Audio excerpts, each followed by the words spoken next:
សម្ដេចធិបតីហ៊ុនម៉ាណែតអញ្ជើញសម្ពោធដាក់ឲ្យប្រើប្រាស់ជាផ្លូវការនៃកំណត់ផ្លូវជាតិនិងផ្លូវខេត្តប្រវែងជាង98គីឡូម៉ែត្រនៅខេត្តក្រចេះដើម្បីលើកកម្ពស់ការតភ្ជាប់និងជំរុញសេដ្ឋកិច្ចតំបន់ភាគឦសាន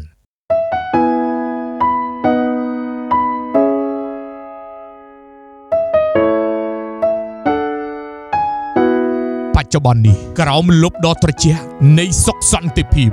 ដែលជាមរតកប្រកបដោយគុណបំណាច់ដ៏ធំធេងមិនអាចកាត់ថ្លៃបាននោះទេ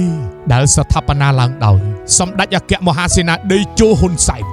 និងការបន្តវេនដឹកនាំដ៏ឈ្លាសវៃប្រកបដោយគតិបណ្ឌិតនិងធម៌ពលស្វាហាប់បំផុតរបស់សម្ដេចមហាបវរធិបតីហ៊ុនម៉ាណែតនាយករដ្ឋមន្ត្រីនៃកម្ពុជានាពេលនេះកម្ពុជាយើងកំពុងបោះជំហានយ៉ាងអស្ចារ្យលើវិថីអភិវឌ្ឍសមិទ្ធផលផ្លូវថ្នល់ដ៏ត្រចះត្រចង់ដែលបានប្រសូតឡើងលើទឹកដីខេត្តក្រចេះនាពេលនេះគឺជាសរសៃឈាមសេដ្ឋកិច្ចដ៏រស់រវើកដែលឆ្លុះបញ្ចាំងពីការបដិញ្ញាចិត្តខ្ពស់ក្នុងការប្រែក្លាយជាទីវាលនៃក្តីសង្ឃឹមឲ្យទៅជាមហាបរិវេណនៃការរីកចម្រើនឥតឈប់ឈរ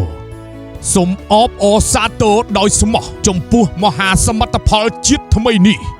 ផ្សាយចេញពីរាជធានីភ្នំពេញខេត្តក្រចេះនាព្រឹកថ្ងៃអង្គារទី25ខែសីហាឆ្នាំ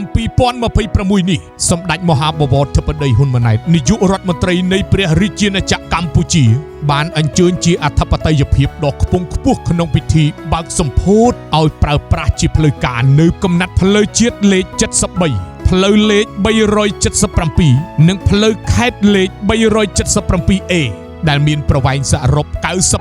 98.405 គីឡូម៉ែត្រស្ថិតក្នុងទឹកដីខេត្តក្រចេះសមិទ្ធផលដ៏មានតម្លៃនេះគឺជាការបោះជំហានយ៉ាងសំខាន់ថ្មីមួយទៀតហើយក្រោមម្លប់នៃសុខសន្តិភាពនិងការអភិវឌ្ឍក្នុងការអនុវត្តយុទ្ធសាស្ត្របញ្ចកោណដំណាក់កាលទី1របស់រាជរដ្ឋាភិបាលអាណត្តិទី7នៃរដ្ឋសភាពិធីដ៏មានអត្ថន័យនេះប្រព្រឹត្តទៅដោយមានការចូលរួមពីថ្នាក់ដឹកនាំក្រសួងស្ថាប័នពាក់ព័ន្ធអាជ្ញាធរគ្រប់លំដាប់ថ្នាក់មន្ត្រីរាជការកងកម្លាំងប្រដាប់អាវុធនិងបងប្អូនប្រជាពលរដ្ឋយ៉ាងច្រើនកកក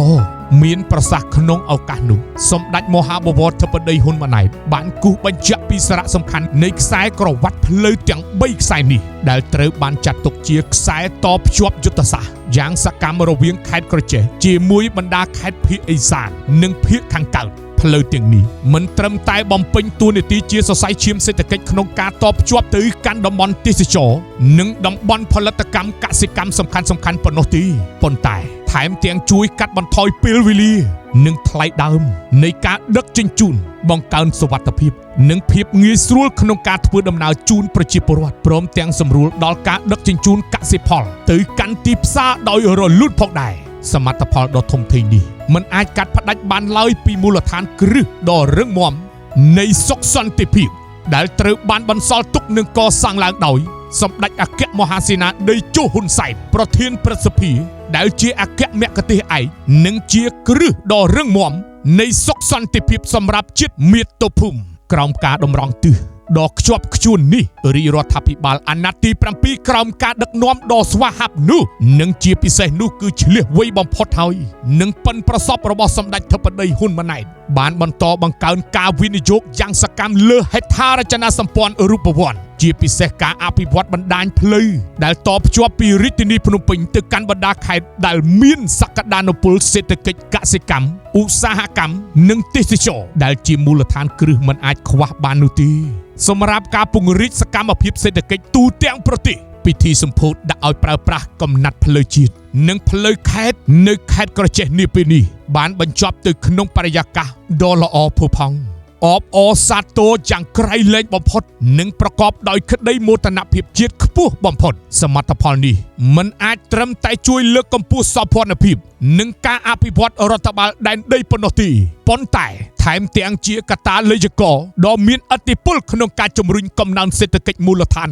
លើកស្ទួយជីវភាពរស់នៅរបស់ប្រជាពលរដ្ឋនិងរួមចំណែកយ៉ាងសកម្មក្នុងការសម្រេចបាននូវចក្ខុវិស័យកម្ពុជាឆ្នាំ2050ខាងមុខផងដែរ